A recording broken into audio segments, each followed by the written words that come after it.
I've been very critical of Robert Manfred over the last year, and rightfully so. He started off the year by not giving the Astros players a proper punishment. Then he called the World Series trophy a piece of metal. But today, December 16th, 2020, will live in the history books forever as one of the greatest moments in baseball because of what Robert Manfred decided to finally do. This should have been done decades ago, so I'm not sure how much credit you do give to Robert Manfred, but I'm not trying to be a cynic. I'm not trying to be cynical. I will give him the full benefit of the doubt and tip my cap, because the decision that he made today to make the MLB stats, Major League stats, what that means is the Negro League Baseball, he is now converting those stats into Major League statistics. So Satchel Paige and Josh Gibson, probably two of the most prominent players in Negro League Baseball history, they will now be considered Major Leaguers. We're going to talk about it in depth in just a second, but just a round of applause to a guy that has made many mistakes in 2020. At least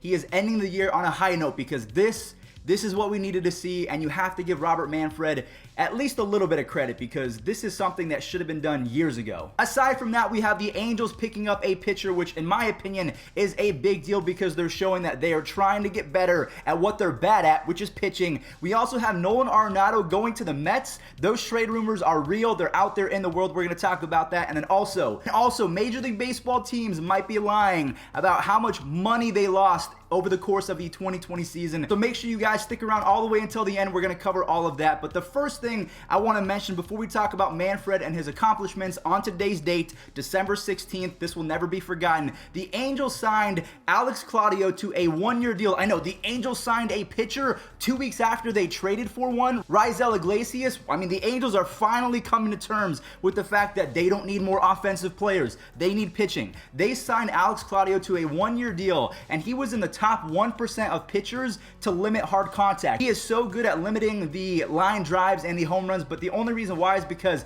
he doesn't really throw that hard, so the exit velo is not going to be as high as someone like Edwin Diaz, who is throwing 100 miles an hour. Now, his ERA the last 3 seasons has been roughly 4, so we'll have to wait and see if Angel Stadium is good or bad to him, but for the most part, the Angels, they seem to be heading in the right direction with trading for Raisel Iglesias and signing Alex Claudio. They are a better team right now than when they ended the season on a hot streak. They could have made the playoffs if it was a full 162 game schedule. That's how good they were. So that is the only signing that I have to report on. We'll talk about Nolan Arenado possibly going to the Mets in just a second, because I want to dedicate the next few minutes to what Robert Manfred was able to do, and that is transitioning the MLB stats into full-fledged Major League Baseball statistics, and they will forever be immortalized as Major League Baseball players. Satchel Paige, he will be recognized as a full-time Major Leaguer. He came into the league when he was in his 40s. He played for the Indians, so of course he played Major League Baseball, but all of his insane stats that I read about in a book called Satchel and Me, if you've never read this book, I urge you to do so, because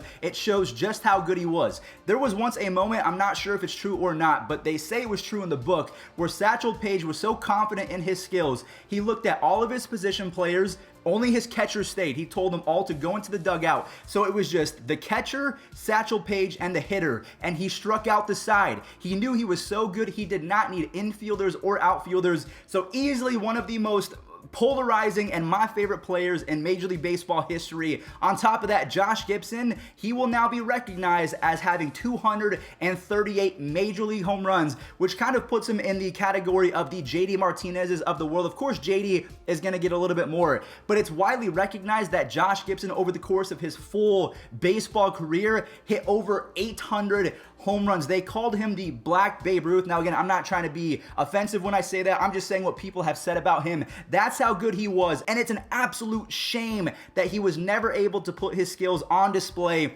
at the Major League level just because of the color of his skin. So this is a long overdue decision. I'm super happy today for just the game of baseball and us going forward, because this is something that I can really get behind. And again, it should have happened decades ago. Other players that are going to be affected, we have Josh Gibson with his batting average. Now, batting average is going to be a little bit weird. I'm going to throw up part of the article right now. It says, less clear at this stage, they're talking about stats, pending the discussions between MLB and Elias. So Elias is what has been documenting these statistics, and they consider their stats to be the best, and MLB also does the same. They're trying to figure out how to rate statistics such as batting average or slugging percentage. For instance, Josh Gibson, he has a 365 career batting average. Judd Wilson was at 359. That's huge. Babe Ruth and Ted Williams and Josh Gibson all in the top 10 for batting average in the history of baseball. Sign me up. He earned that. He deserves it. This makes me really excited. I'm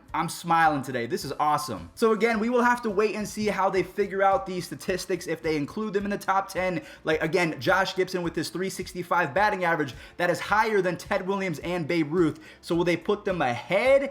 Or will they figure out some sort of arithmetic that includes certain eras or ballparks or anything like that? It'll be figured out, but the important part is Satchel Paige, Josh Gibson, they are now considered Major League Baseball players. Now, the only concern that I have is, do their families now get a pension? Because if you didn't know, retired MLB players get money from Major League Baseball. It's paid for by the owners and the rest of baseball. Does that mean that all of the Negro League players who are now considered MLB players, does their family get compensation? I'm hoping so. That's right. So anyways, I just wanted to present that real quick because today is a good day. No matter what happens, history has been corrected, and I am super elated to hear that. Now, I quickly want to talk about Nolan Arenado and the trade rumors surrounding him going to the Mets. I don't think that this is going to happen, but the biggest reason why people are talking about it, because they're saying that trading for Nolan Arenado would be a better idea over giving George Springer a massive contract in free agency. I'm not behind that because George Springer is going to be cheaper, because you don't have to give away top prospects to acquire Nolan Arenado and his contract. You still have to pay Arenado, plus you have to give away players and prospects to get his services. So I would still go the George Springer route, especially considering they signed James McCann over JT Realmuto, so they have a surplus of money. And when you factor in Robinson Cano being banned, again, that's just so much more money in the pockets of Steve Cohen, the Uncle Steve, the brand new owner of the Mets. So for me, I'm not sure this is going to happen, but it is out in the open right now. It is something that the teams are talking about. Nolan Arenado has been in trade talks for, it seems like, 2 or 3 years now, to the Rangers, to the Phillies, to the Cardinals, now the Mets. And honestly, some of the writers making these trade speculations or mock trades are on the finest of crack. None of these deals would get done. This one for Georges Familia and the other one for Robinson Cano, it's not going to happen. Now, to end today's video, I want to talk about how Major League Baseball and their owners might be lying to us about their loss in money over the course of the 2020 season. Scott Boras, he is a superstar agent. He is Manny Machado's agent, I believe. Bryce Harper, the guy almost had $1 billion in contracts last season, so he knows what he's talking about. And he called out MLB and its owners by saying they did not lose money in 2020. They lost profit. So he basically said that while they could have made $100 million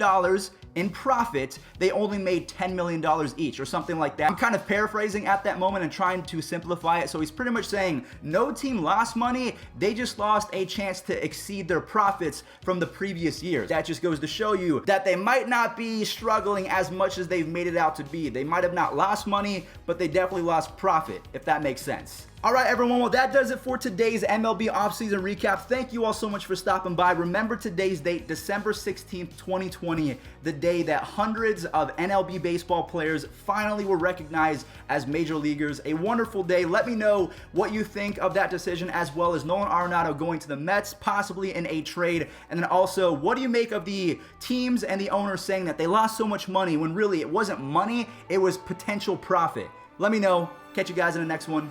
Peace out.